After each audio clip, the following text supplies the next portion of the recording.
My name is Aurora Jennings. I'm 34 years old and live in a quiet suburb of Oregon, where people believe happiness can be measured by white wooden porches, neatly trimmed lawns, and evenings filled with children's laughter echoing through the backyard. And I used to believe that too, until everything cracked right beneath my feet. My husband, Matthew, is a supply chain management specialist for a global corporation. He frequently flies out of state, Chicago, Dallas, sometimes even Toronto, and long business trips gradually became a normal part of our marriage. Every other week, Matthew would leave home with his silver gray suitcase and a hurried kiss before sunrise, leaving me and our daughter to manage the daily rhythm on our own. Emily, my 6-year-old daughter, is the one pure light I can trust unconditionally.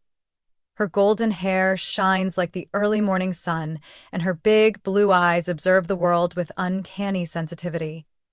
She often asks me questions that stop me in my tracks, like, "Mom, are you sad when Dad keeps leaving and doesn't eat dinner with us?" Each time, I swallow my tears and answer with a smile that tries to keep my breathing steady. "Daddy works hard so we can live comfortably, sweetheart." And yes, we did live comfortably, at least materially. A modern 2-story farmhouse with large windows facing the lavender garden I cared for myself. Emily went to a prestigious private school just a 10-minute drive away, and every morning I dropped her off with a heart full of gratitude for being able to give her the best.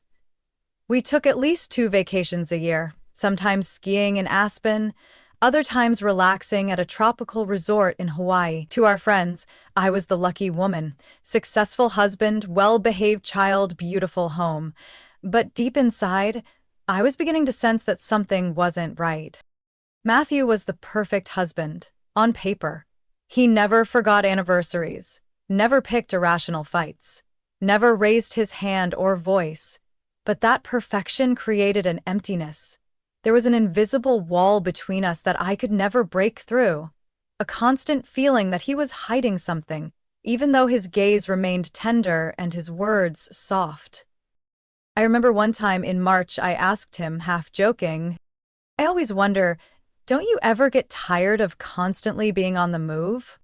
Matthew just shrugged and smiled faintly. "Of course I do, but that's the price of the life you love. You and Emily deserve to live like princesses." That line silenced me for the rest of the evening. Yes, I once dreamed of a fairy tale life, but now it felt like I was just playing the lead role in a beautifully staged play, while the director was the very man I called my husband. I kept telling myself I was overthinking, that women who stay home too long tend to become overly sensitive. I forced myself to believe it day after day, through all the dinners where the man who promised to always be there wasn't. But that morning, when Matthew slammed the car door shut and the sleek black SUV backed out of the driveway, its taillights fading in the mist, I didn't know it would be the last time I'd see him in the role of a normal husband. Because just a few hours later, everything I once trusted would begin to collapse, quietly, coldly, and irreversibly. It was a Monday, an ordinary day like any other. I got up earlier than usual and tiptoed downstairs to make coffee while Matthew was showering, getting ready for his flight to Atlanta. Amid the sound of running water and the soft clinks of the coffee machine, I noticed something off. The Tag Heuer watch I had given Matthew for our 6th wedding anniversary was still sitting on the wooden tray next to the coffee maker. He never forgot that watch, not on long business trips, not even for quick client lunches. I picked it up, feeling the cold steel case against my hand. A wave of unease rose in my chest. When Matthew came downstairs, I handed it to him and said gently, "You forgot this." He looked at the watch in my hand, a flicker of surprise in his eyes, but quickly smiled. Must have been in too much of a rush this morning. You're always my radar, babe." It sounded reasonable, but his smile didn't feel familiar. Something about it was forced, like he was acting. Matthew hugged me, kissed my forehead as usual, then pulled his suitcase out the door. I watched him through the kitchen window, the morning light glinting off the SUV as it disappeared down the driveway. I couldn't explain it, but I felt light, as if some part of me already recognized a truth I hadn't yet named. That evening, after picking Emily up from school, I was cooking dinner when she suddenly appeared beside me, her little face pale. "Mom, we shouldn't be here." "What are you talking about, Emily?" "I heard whispering in the house last night, like someone talking, but I didn't see anyone. And Dad called me today." "Dad called you?" I was stunned. "Uh-huh. I think it was Dad's voice. He said we had to leave the house as soon as possible, and I had to tell you." I crouched down and grabbed her tiny hand. My heart was pounding so hard I could hear it in my ears. "Emily, are you sure you weren't dreaming?" "I wasn't dreaming, Mom." He said it clearly. "Tell your mom to get out of there now." I swallowed hard, trying to stay calm. As much as I wanted to believe this was just a child's imagination, something inside me believed it. Illogically, completely, I believed her. That night, after putting Emily to bed, I called my closest friend, Lana McCarthy, our next-door neighbor and the one person I trusted most after my mom. "I just dropped Emily off at school and I swear I saw Matthew today." I nearly dropped the phone. "What did you say?" "Around 11 a.m. I was sitting at the Blueberry Cafe and I saw him walk in, wearing that charcoal sweater you washed for him last week." "That's impossible. He flew out early this morning and even sent me his hotel check-in confirmation from Atlanta." "Maybe I was wrong, but I'm 90% sure, Aurora." I hung up, my head spinning. If Lana wasn't mistaken, then who was in Atlanta? And what was Matthew doing in town? That night, I couldn't sleep. I opened the app for our home security cameras. The same system Matthew had insisted we install last year because he wanted me and Emily to be safe at all times. I scrolled through the day's footage. Everything looked normal, until I spotted a 40-minute gap from the backyard camera, from 10:55 to 11:35 a.m. Deleted. No footage, no reason, no explanation. I pulled the blanket up over Emily's shoulder, then stood frozen for hours in the dark, the ticking wall clock echoing in my mind. Truth was starting to seep through the cracks in my carefully constructed reality. The man I called my husband might not be who I thought he was. And I didn't know it yet, but from that moment on, the name Aurora Jennings would never again belong to a regular wife. I stayed up all night, my head spinning with unanswered questions. Why had Matthew appeared in town? Who deleted the camera footage? And why did Emily believe her father had told her to leave the house? The next morning, while Emily was still asleep in her room, I quietly stepped into Matthew's office. The room was obsessively tidy, every object in its precise place as if no one ever touched anything.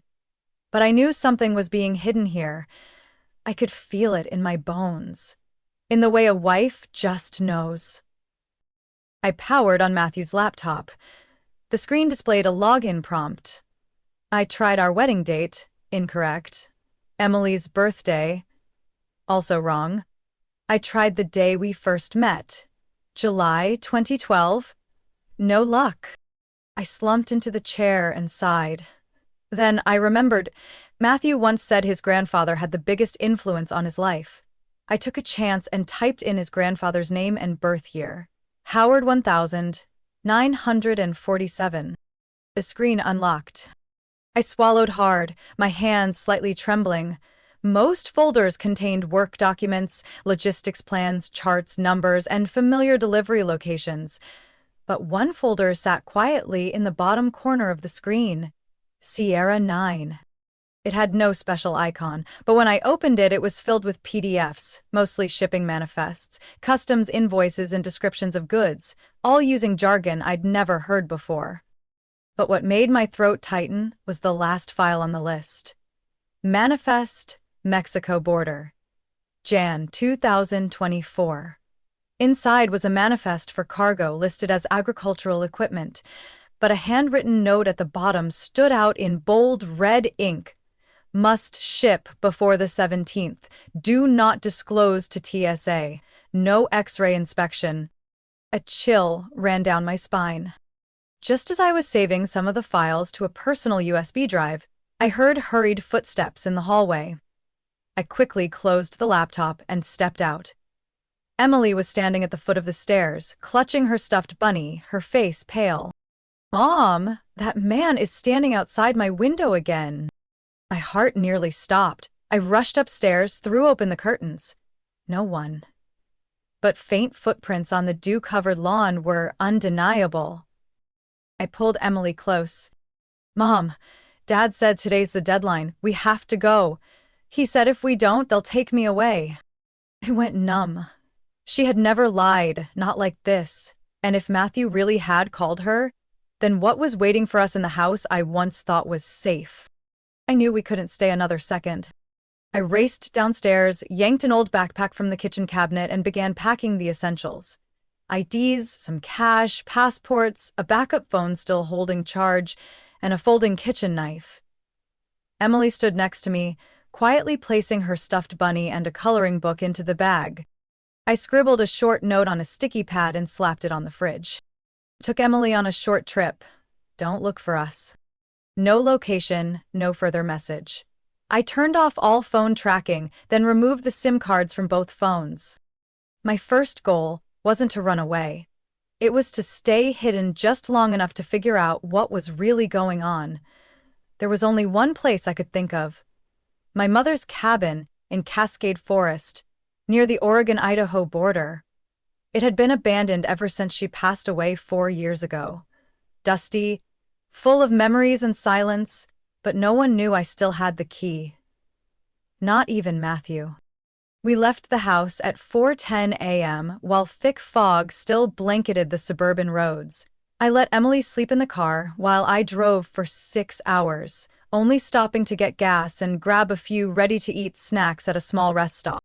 And then, just as I stepped out of the convenience store, a man lightly tapped my shoulder as if by accident. But his low, firm voice whispered in my ear, "You did the right thing. Don't stop. They're looking for you." I spun around, but he was already turning into an old blue pickup truck and driving off into the distance. I stood, frozen, still holding an unopened bag of cookies in my hand. It wasn't just a gut feeling anymore. It was real. And that reality had just begun to show its darkest side. That afternoon, when Emily and I finally reached my mother's old cabin, it had started to rain. The smell of damp wood, of memories locked behind doors unopened for years, seemed to wrap around us in an eerie stillness. The cabin was tucked deep in the pines of Cascade Forest. No cell signal, no neighbors, only the wind whistling past the eaves and the crackle of firewood in the old stove I managed to relight from the leftover logs. Emily fell asleep early, worn out from the long trip. As for me, I sat motionless in the armchair, holding a mug of cold tea, staring at the door as if expecting something. Or someone. And then it came. Around 11 p.m., there was a knock at the door. Not loud, not rushed, but just enough to make me jump to my feet, my heart thudding in my chest. I grabbed the iron rod kept behind the kitchen door, hiding it behind my back, and quietly cracked the door open. Outside stood a man in his early 40s, wearing a dark, rain-soaked windbreaker and a baseball cap, holding nothing but a canvas shoulder bag. "Are you Aurora Jennings?" he asked, his voice low and unnervingly calm. I didn't answer. "I'm not here to hurt you. My name is Alec Rains. I used to work with your husband." I kept the door barely open, my eyes locked on this stranger. "He's in Atlanta," I blurted out. Alec gently shook his head. "No, Matthew never left the state. In fact, he met with a partner yesterday at a warehouse near Salem. I was the one tailing the meeting, and if I'm right, you've just started realizing you know nothing about the man you've lived with for 7 years." I hesitated, then opened the door a little wider, letting the firelight spill across his face. Alec's eyes didn't carry hostility. They carried something more like regret. "Come in," I whispered, still wary but stepping back. Alec sat at the wooden table in the living room, placed his bag down, and unzipped it. Inside was an old phone, several printed photos, and a clipped set of documents. Matthew isn't just a logistics expert. For the past 3 years, he's been a key player in a high-end counterfeit goods ring. Watches, handbags, medical equipment, all disguised as legitimate shipments. My eyes widened, the shock hitting me like a slap across the face. This is a photo of him meeting with a man named Victor Dane. He's the mastermind behind the ring. And this, Alec pointed to the page I was holding with trembling hands, is the lease document for a storage facility in Seattle. The person listed is Aurora Jennings. I was speechless. I've never signed anything like that. Alec nodded. I know. The signature was forged, but on paper, you're the legal owner of the property, the linked accounts, the tax ID, even the shipping contracts. If this explodes, you'll be investigated as a legal accomplice. I collapsed into the chair, holding my head in both hands. Everything I thought was stable had turned into a carefully crafted trap from the start. Why are you helping me? I whispered. Alec paused for a moment before answering. I used to work for Matthew, but when I discovered this ring was tied to both government officials and criminal organizations, I walked away and secretly contacted a federal agent. Since then, I've had only one mission: gather evidence. And you, Aurora, are the missing piece I couldn't ignore. I clenched the photo in my hand, my voice breaking. Emily, he's gotten close to her too. Alec sighed, his eyes flashing with anger. That's exactly why I rushed to find you. Someone is watching you and Emily. It could be Dane's people or Matthew himself. Whoever it is, they want the same thing: to silence you. The panic hit me like a wave. I felt like screaming but had to hold it in. Emily was still asleep in the next room. Just then, my phone buzzed in my pocket, a message from Lana. Aurora, there's something I need to tell you about Matthew. I don't even know where to start, but I'm sorry. I called her back immediately, my hand shaking so badly I almost dropped the phone. Lana answered, her voice barely a whisper. I'm sorry, I slept with him a few months ago. I didn't know he was involved in any of this. I only found out when he asked me to notarize some documents. Your name was on them. It felt like I was being crushed. Cold, furious, and lost. Matthew had betrayed me, in every sense of the word. And it seemed he wasn't Matthew anymore. He was someone else. Someone who could destroy my and Emily's life without blinking. 2 days after Alec Rains revealed the truth about Matthew and the smuggling operation, I got a call from an unknown number. When I answered, a clear, deep male voice said, Miss Jennings, this is Special Agent Marcus Halcroft with the Federal Commercial Crimes Division. I need to speak with you. As soon as possible. I glanced at Alec, who was sitting beside me, eyes wide. Clearly, he hadn't set this up. Why should I trust you? I asked, trying to keep my voice steady. Because if you don't, you could be charged as an accomplice in an international counterfeit ring. And because your daughter may be in danger, not just from Matthew, but from the people he's working with. That hit the softest spot inside me. We agreed to meet at a remote motel in Pendleton, over 50 miles from the cabin. I left Emily with Alec and drove there alone, my heart pounding the whole way. Marcus Halcroft wasn't what I expected a federal agent to look like. No black suit or sunglasses, just a rolled-up light blue shirt, dusty hiking boots, and the patient smile of someone who'd faced hundreds of terrified witnesses like me. Miss Jennings, thank you for coming. I know this wasn't an easy decision. I'm not here to trust anyone. I'm here because I need to protect my daughter. He nodded. Good. Then help me trap Matthew Wren. I felt my whole body chill at that name. Matthew Wren. No longer my husband. No longer the man who once held me under the rain in Portland or smiled so wide when Emily took her first steps. Now, that name only meant two things: danger and lies. We need you to call him. Pretend you're panicking. Say you've found part of the truth and want to meet him so he can explain everything. The call will be recorded and monitored. If he admits to anything, we'll have grounds to request warrants for his associated properties. I exhaled hard. What if he suspects something? What if he knows I'm baiting him? Halcroft placed his hand on the table, looking me dead in the eyes. Then he'll run. And believe me, if Matthew runs, he's never planning to come back for you or your daughter. I turned my face away, tears welling up but not falling. I'd sensed that truth for a long time, but hearing it aloud still felt like a knife. We spent several hours preparing. I was fitted with a tiny earpiece and walked through every line I needed to lead with. Halcroft stood in the adjacent room with a team of federal tech agents, ready to record every word Matthew said. I took a deep breath and dialed Matthew's number. He picked up on the first ring. "Aurora, where are you? God, I've been going crazy. Are you okay? Is Emily okay?" Just hearing his voice almost broke me, but I gripped the chair arm tightly to keep from falling apart.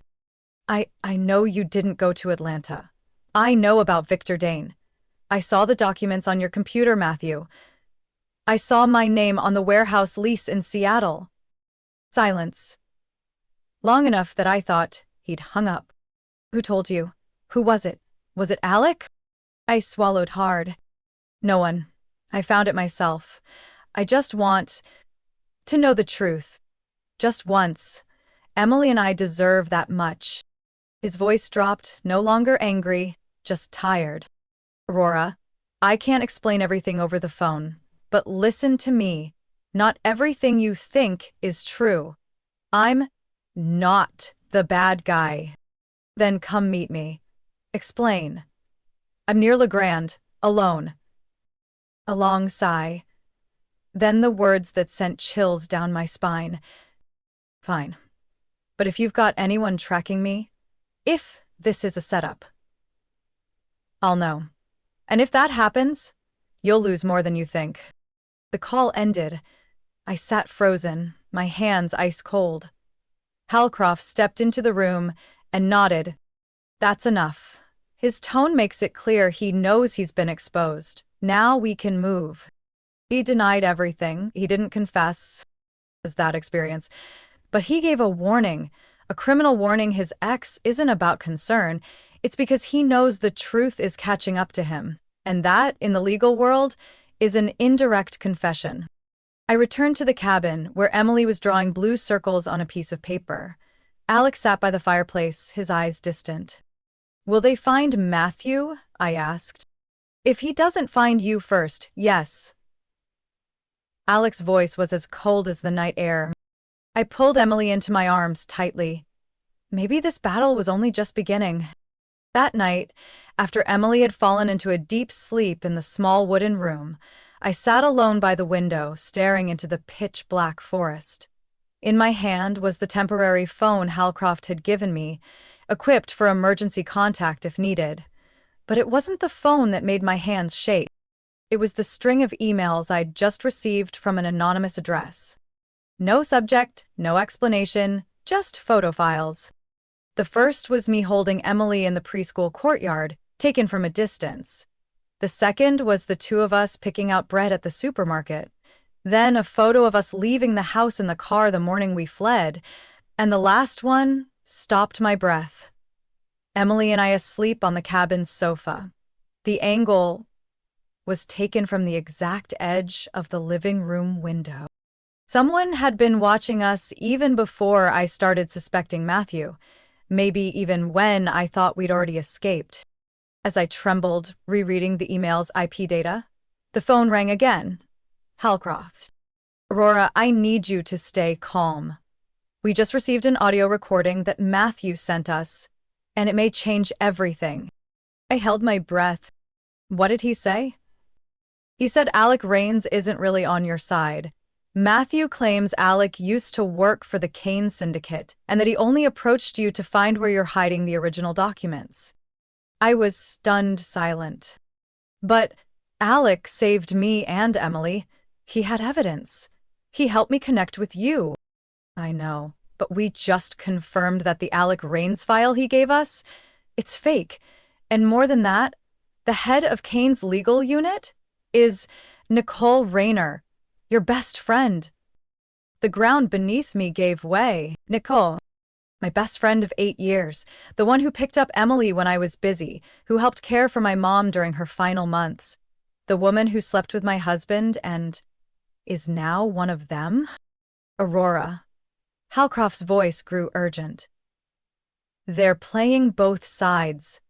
Alec approached you because he believes you have the files that can bring down Kane. Nicole's trying to figure out who you plan to give them to. Both are using you as bait. I gripped the phone tighter, my whole body trembling in rage and horror. Are they near you? I turned toward the cabin. Alec was sitting there, calmly reading a book, the warm light casting soft shadows on his face, as if he had never told a lie in his life. Yes, Alec is here. Aurora, listen to me. Do not tip him off. Keep everything normal. We'll be there in 3 hours. Until then, avoid being alone with him. If possible, get Emily away from the cabin. But don't make it obvious. I nodded, though I knew he couldn't see me. I understand, but what if he figures out I know? Then you won't get a second chance. I hung up, my heart pounding so hard it felt like it might tear through my chest. I stepped into the living room, trying to keep my breathing steady. Alec, I need to take Emily out for a bit. She's having trouble breathing. Might be the dust in this old place. He looked up, offering the same gentle smile he always did. Want me to come with you? I shook my head. No, I'm good. You rest. I carried Emily, still sound asleep in her blanket, gently placing her in the back seat of the car, then drove straight to a small roadside motel a few miles away. Just as I buckled up, my phone screen lit up. A text from Nicole. Aurora, I'm sorry, this has gone too far, but if you still have that USB, don't give it to anyone. They're setting all of us up. I squinted at the message. They? Who is she talking about? Alec? Matthew? Holcroft? Or all of them? Another message followed immediately. If you trust me one last time, do not let anyone have that USB. It doesn't just contain evidence of counterfeit goods. There are names, top government names. I glanced back at Emily, still asleep.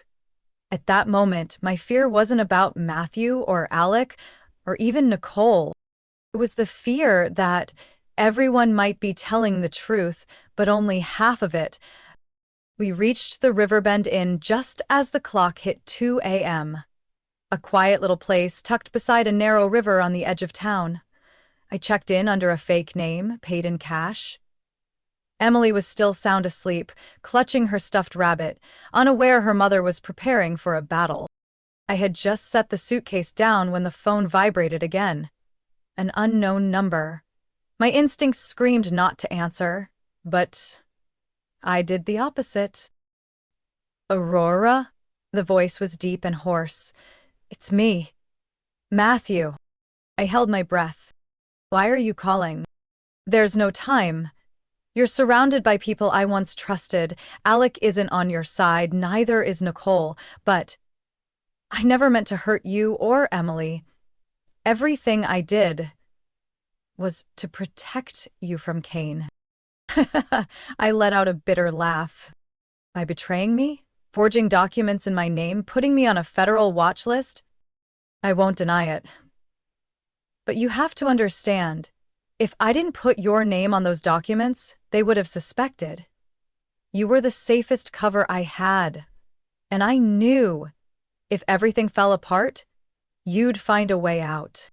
I stayed silent, my mind a whirlpool of anger and confusion. Matthew continued, I'll be at Riverbend in 20 minutes. If there's still a part of you that believes me, give me a chance to explain. I'm not asking for forgiveness, just let me talk. I hung up without replying, but deep down a part of me still wanted to know how much of the truth had yet to be revealed. I messaged Halcroft using the encrypted phone. He's coming. Backlot of the hotel. The reply came instantly. We're en route. Do not act alone. I looked at Emily one last time before slipping a flare stick into my coat pocket and stepping outside. The parking lot behind the hotel was cold and empty, lit only by a dim yellow street lamp and the sound of wind rustling through the trees. At exactly 2:27 a.m., a gray sedan pulled up. Matthew stepped out, hair disheveled, dark circles under his eyes, looking almost painful. But his eyes, they were still the eyes I once loved. Warm, full of regret. You shouldn't trust anyone, not even Alec. Kane's people know you have the USB. They'll stop at nothing to get it back. And you? I asked. Who are you in all of this? Matthew sighed and pulled a battered phone from his jacket pocket. This is the evidence I've gathered. Recordings between Victor Kane and Alec. He's playing both sides. One foot in the organization, the other in the FBI. He's not on anyone's side, just money. Footsteps echoed behind me. Alec Rains. I spun around. He was standing about 30 feet away, hands in his coat pockets. His voice was icy. You disappoint me, Aurora. You followed me? I hissed. Alec shrugged. I've always been closer than you thought. And I gave you a chance. But you chose betrayal. No, Alec, Matthew cut in. You're the one who betrayed. I trusted you.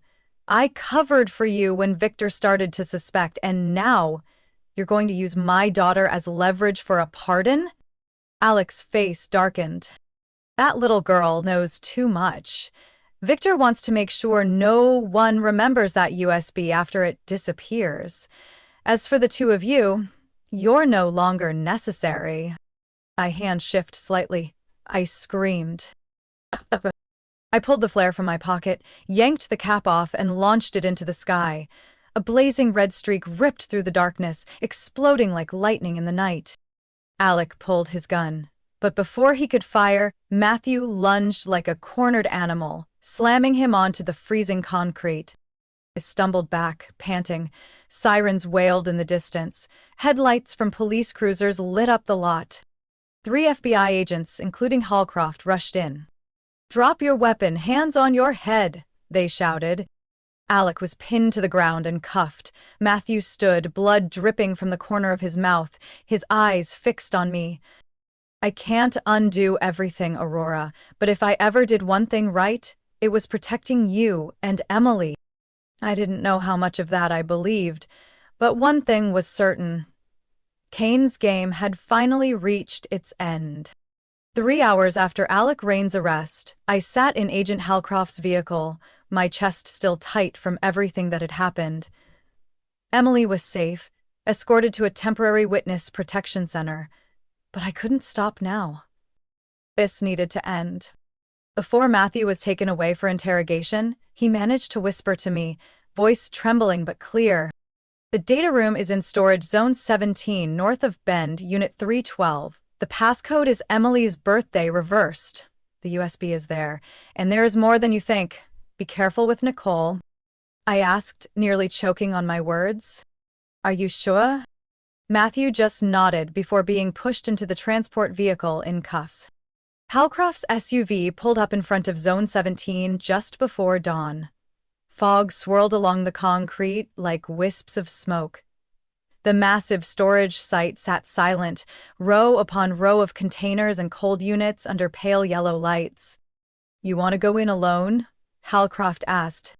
I nodded without hesitation. If she shows up, I want to look her in the eye. I walked through the chilly corridor between containers, stopping at the door of Unit 312. My hand trembled as I entered the code. 092318. Emily's birthday. Reversed. The door clicked open. A single light flicked on. Inside was a small safe, an old laptop, 2 boxes of documents, and a black USB drive tucked in the desk drawer. I pocketed the USB and opened the laptop. Files popped up, shipping logs, bank statements, fake medical equipment contracts, fabricated invoices and the names of major charities. But what froze my breath was a folder labeled Mrs. Tier 1. Inside was a list of names I never imagined: a state senator from Oregon, two hospital CEOs, a senior official in customs enforcement. I swallowed hard and gripped the USB tighter. Suddenly, the metal door behind me began to shut, slowly. I turned. Nicole stood there. No more polished white coats or warm afternoon smiles as she picked up my daughter. She wore a long gray coat, hair tied back, and held a Glock 9mm in one hand. "I had hoped you were smarter than this," she sneered, her eyes ice cold. "It was you all along?" I asked, my voice shaking with fury. "Not from the start. At first it was coincidence, but then I realized Matthew held something Victor wanted.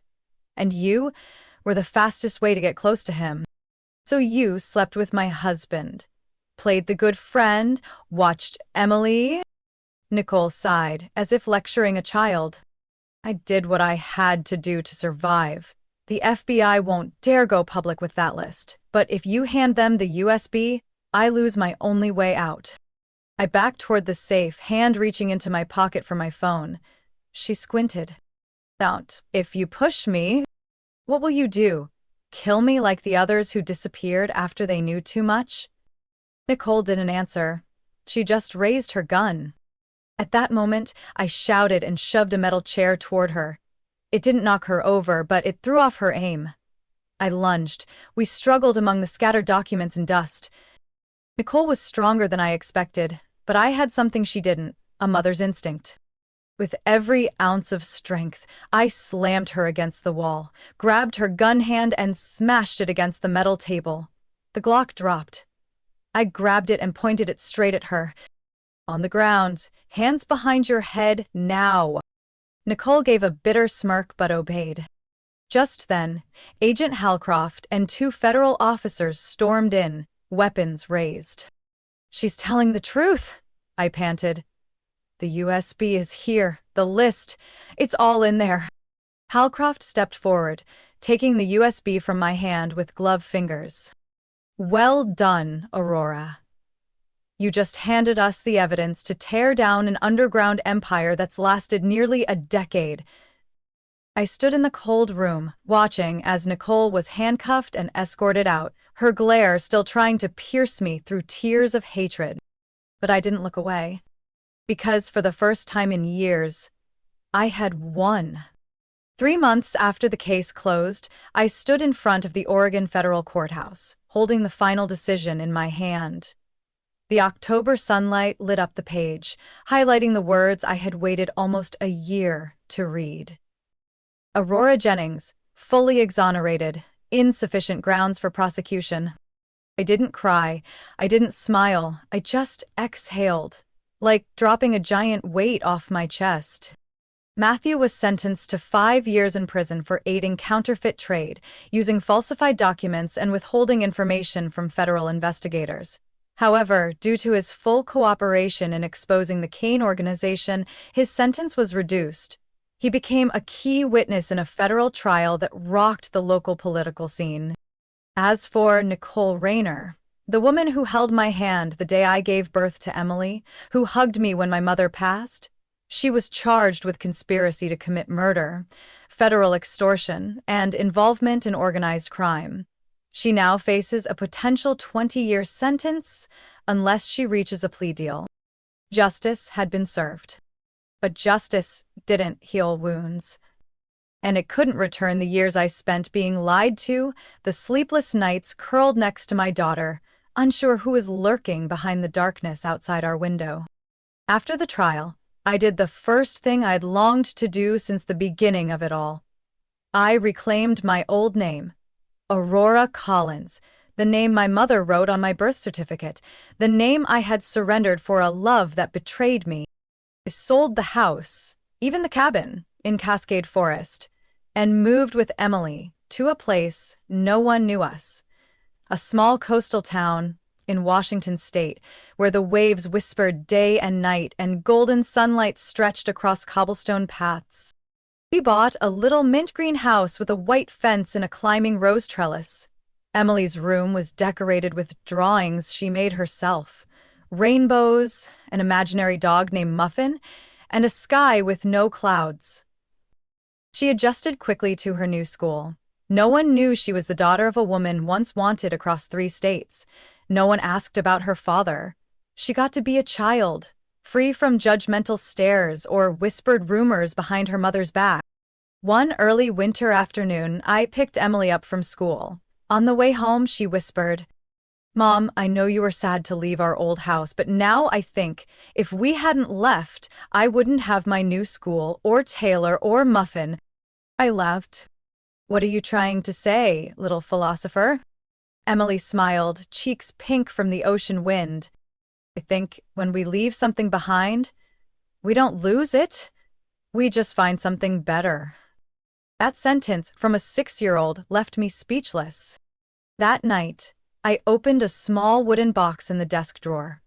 Inside was the black USB, the piece of evidence that almost cost me my freedom and my life. I had handed it only to Agent Halcroft, who returned it after the trial with a handwritten note. "You keep it. Some truths are better buried so people can keep living." I placed the USB into the safe and locked it with a new code, Emily's name spelled backward, not to forget the past but to remind myself. I walked through it and survived. The following week, I started my new job at the public defender's office, working to protect the vulnerable, women who'd been abused, single mothers struggling to keep their children and their dignity. In their eyes, I saw myself, not weak, just searching for a way out.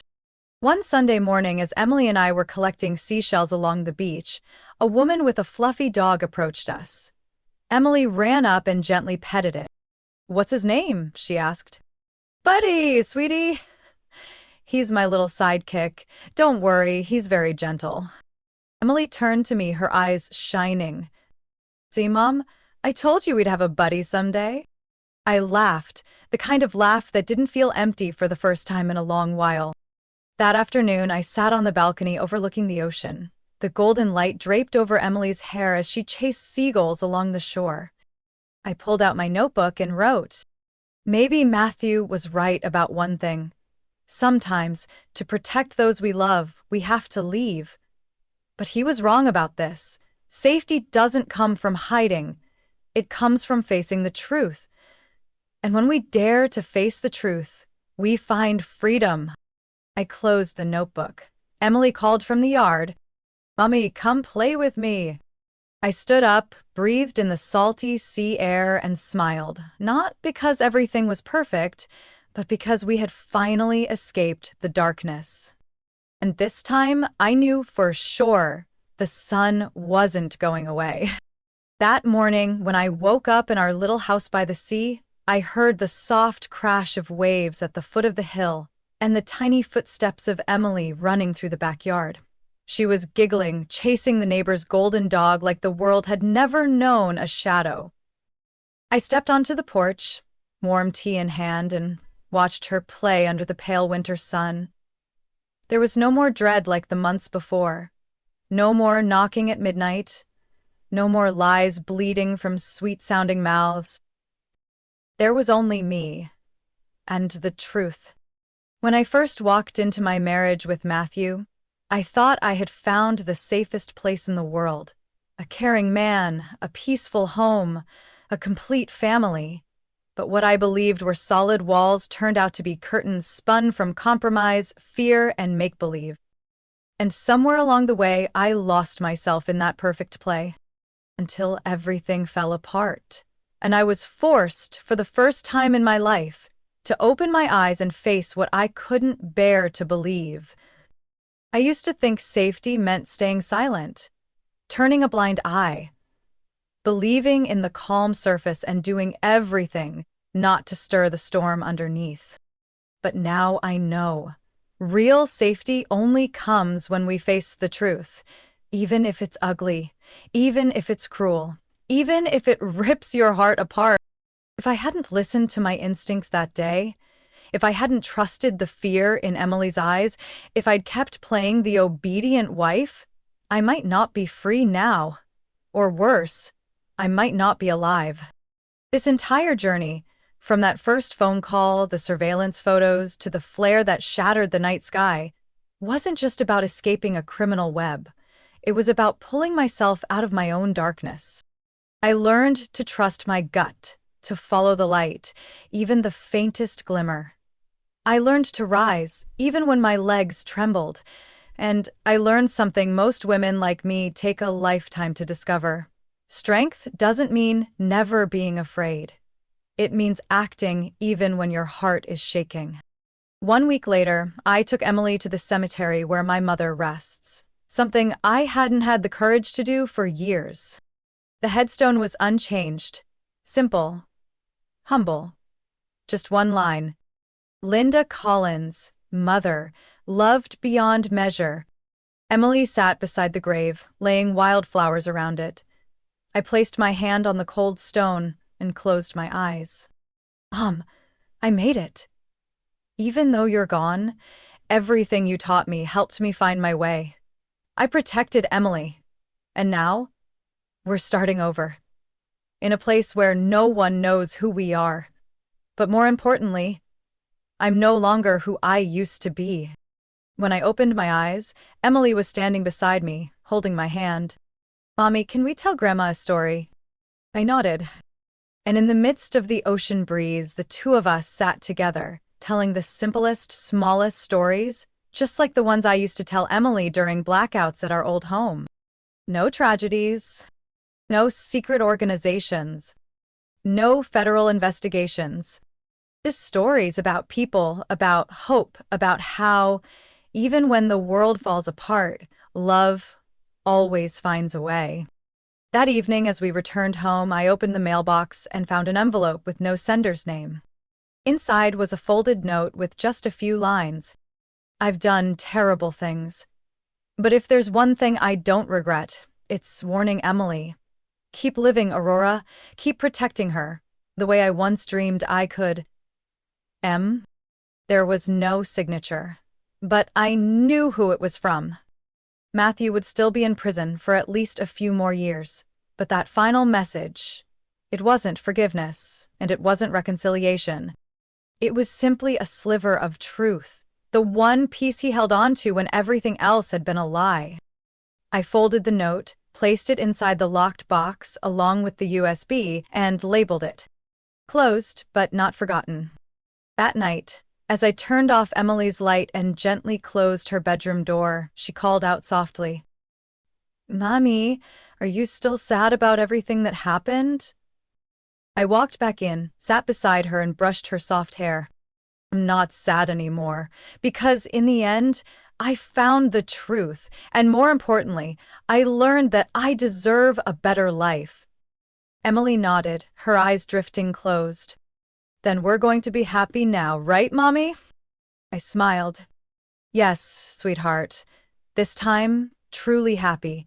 No more secrets, no more fear. I stepped out onto the balcony and looked out at the moonlit sea. And I knew. Sometimes surviving isn't the miracle. The real miracle is that we lived, truthfully, and never turned away from what was real. Aurora's story is a powerful reminder that in real life, safety doesn't come from hiding or pretending everything's fine. Only by having the courage to face the truth, no matter how painful, can we reclaim our freedom and take control of our lives. Her journey is also a message to anyone trapped in the shadows of lies. Trust your instincts, protect those you love, and never forget. Truth is the light that leads to peace. What do you think about Aurora's journey and the lessons she learned? Share your thoughts in the comments below, and don't forget to follow the channel so you won't miss more powerful and surprising stories about family and life.